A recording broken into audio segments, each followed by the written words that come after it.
तो गूंज का रिकैप इस वक्त आप देख रहे थे, लेकिन एक बड़ी खबर आपको बता दूं, जब हम बहस कर रहे थे उस वक्त मुकेश सहनी की तरफ से, जिनके पिता की हत्या बिहार में हुई है, एक बड़ा बयान आ गया है। मुकेश सहनी का कहना है कि मेरे पिता की निर्मम हत्या कर दी है और आज ये निषाद समाज के लिए काला दिन है।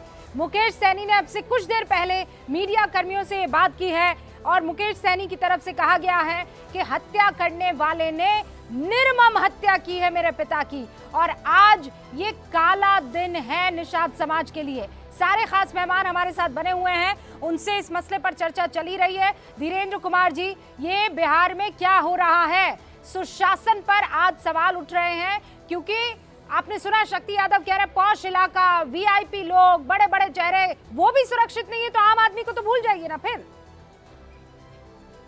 देखिए रूबिका जी, ये जो घटना हुई है ये काफी हृदय विदारक है और दुखद भी है।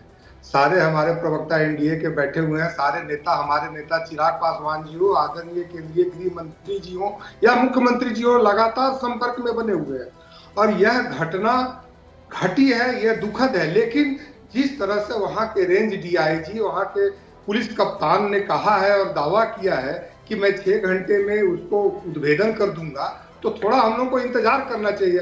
यह विषय राजनीति का नहीं है, लेकिन बिहार में पुलिस का इकबाल खत्म हो गया एक सिरे से कह देना रुका जी, ये थोड़ी जल्दीबाजी मुझे लगती है। क्योंकि आप देखिए ना कि एक दौर सुशासन तो उसी को न कर। थोड़ी जल्दीबाजी नहीं है धीरेन्द्र कुमार मुन्ना जी, थोड़ी जल्दीबाजी नहीं है। बहुत सारे केसेस आए, उसके बाद ये डिबेट हमने किया है। ये जल्दीबाजी आप कैसे ये कह सकते हैं कि जल्दीबाजी में ये सवाल किया जा रहा है?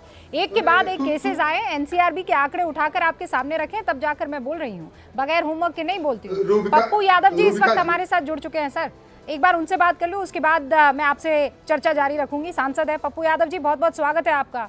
ये खबर आपने भी सुनी होगी, आपका बयान हमने चलाया। हालात तो इस वक्त मुन्ना जी कह रहे, धीरेन्द्र कुमार मुन्ना जी, कि ऐसा मत बोलिए कि इकबाल खत्म हो गया पुलिस का। घटनाएं होती हैं, लेकिन उसको हम तुरंत सॉल्व भी तो कर रहे हैं। देखिए, मैं क्षमा चाहूंगा, मुझे किसी राजनेताओं से ना कभी बनती है, ना मेरा कोई लेना देना है। आप यहाँ पहले देखिए, ये स्थिति देखिए, ये यहाँ हालात देखिए, ये कौन लोग। आप high profile case Mukesh Sahani ji से मेरी 7 बजे बातचीत हुई।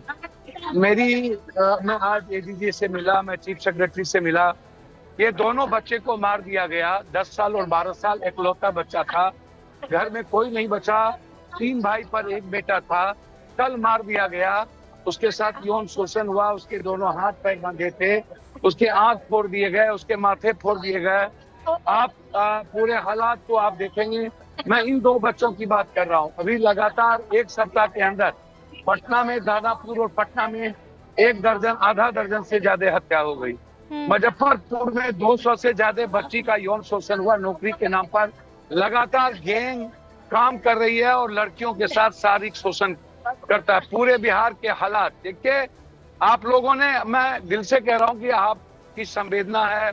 आप जब इतने हाई प्रोफाइल हुए, जिससे होम मिनिस्टर, गृह मंत्री जी, सभी लोगों ने बातचीत की, क्या इन लोगों को, जितने बड़े नेता हैं, ये 2 बच्चे याद नहीं आए? क्या 200 बच्ची के साथ यौन शोषण हुआ, किन्हीं नेता को, गृह मंत्री जी को, मुख्यमंत्री जी को वो याद नहीं आया? विपक्ष के नेता को वो याद नहीं आया? क्या मैं जानना चाहता हूँ, दानापुर में और पूरे बिहार में जो हत्या हो रही है, क्या उसकी गंभीरता, पप्पू यादव का कोई रिश्तेदार मरेगा, कोई नेता का, कोई मंत्री का, उसकी गंभीरता दिखाई जाएगी। हत्या होती है, घटना बहुत ही विदारक है। पिता नहीं रहे, मुकेश जी वहां पहुंचे हैं, हमने मुकेश जी से बातचीत की। एसपीडी ट्रायल के लिए मैंने एडीजे से कहा, वहां तो एसआईटी जांच हो गई, एसएफएल रिपोर्ट की बात हो गई। यहाँ रोड जाम होने के बाद पहले एसपी साहब और यहाँ के लोग कहते हैं कि हत्या की गई, हाथ कोर बांधे हुए थे, नदी में डुबा के 2 जगह फेंक दिया गया। जो अपार्टमेंट है वो एक पूर्व मंत्री और नेता का अपार्टमेंट है, उसके साले बना रहे हैं। उस के द्वारा हत्या करवाई गई है, पप्पू ये जी, लोगों बात का आपकी मानना सही है। वीआईपी हो क्या आम आदमी हो। मेरी बात मैं वो तस्वीरें देख रही हूँ सर, वो हृदय मैं इसीलिए तो आपको बीच में नहीं रोका पप्पू जी। वो चिंताजनक है वो तस्वीरें जो आप दिखा रहे हैं। हाँ, वो कोई माँ अपने बच्चे को इस हालत में देखकर उसका कलेजा कांप जाएगा। आप जो कह रहे हैं वो एकदम सही कह रहे हैं। मैं आज जो डिस्कस कर रही हूँ कि क्योंकि नीतीश बाबू को तो कहते थे सुशासन बाबू, ये जो हो रहा है ये क्यों हो रहा है, क्या वजह आपको लग रही है? मैं वही बात कह रहा हूँ। देखिए, 2 बार जब नीतीश बाबू मुख्यमंत्री थे, एक इकबाल था, सुशासन भी था, और जब हम बदलते गए, एक कभी इस गठबंधन कभी उस गठबंधन, तीसरे बार के बाद जब हम चौथे बार वो सरकार में आए और मुख्यमंत्री बने, मुझे कहने में कोई अतिशयोक्ति नहीं है, इसको आप पहले गौर से समझिए।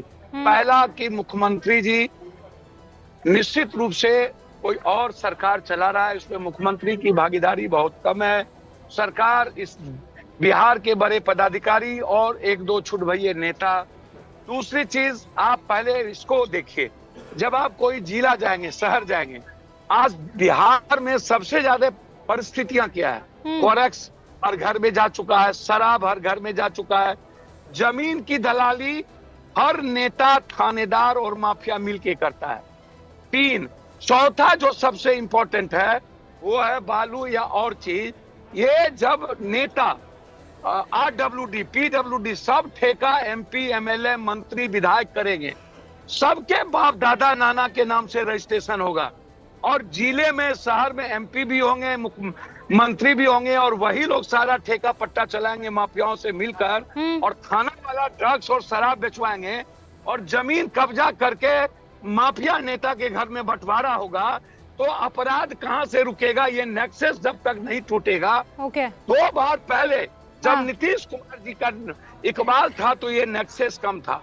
आज पूरा तरह से थाना और पदाधिकारी सभी नेता का परिवार इसमें इन्वॉल्व है। आप ये पहले नेता नहीं है पप्पू जी जो ये बात कह रहे हैं। ये इस डिस्कशन में तीसरी बार ये बात उठकर आ गई है कि सरकार कोई और चला रहा है। अब अदृश्य शक्ति की बात हुई थी अभी, है ना? आप कह रहे हैं नहीं कौन कह रहा है, पर जो भी चला रहा है ना सर, आप कह रहे हैं जो भी चला रहा है उसके बस की नहीं है, गड़बड़ हो रही है।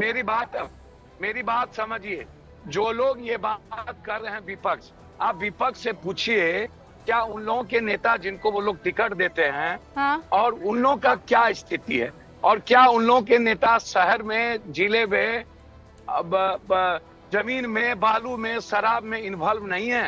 उनसे पूछिए। और जो लोग यह कर रहे हैं, मैं तो यह कह रहा हूं कि नीतीश कुमार जी के शासन और सुशासन पर जब वो इकबाल था तब की बात मैं कर रहा हूं। मैं ना तो विपक्ष को गाली दूंगा ना मैं सत्ता पक्ष को गाली दूंगा। नहीं पप्पू जी, इसीलिए तो हम आपसे बात कर रहे हैं ना। आप ना तो सत्ता का साथ दे रहे हैं ना विपक्ष का। आप सीधे तौर पर जमीन पर उतरकर बात करने वाले नेताओं में से, ये तो मैं खुद कह रही हूँ। आप वहाँ पर ग्राउंड जीरो पर खड़े हैं ना। तस्वीरें कोई और नेता तो नहीं बता पाए ना पप्पू जी, वो आप ही ने बताई है ना, तो वो तो मैं दिखाऊंगी जो बात आप कह रहे हैं। आप पप्पू जी, क्योंकि मेरे साथ 5-6 और मेहमान मौजूद हैं, आपने इतना वक्त निकाला।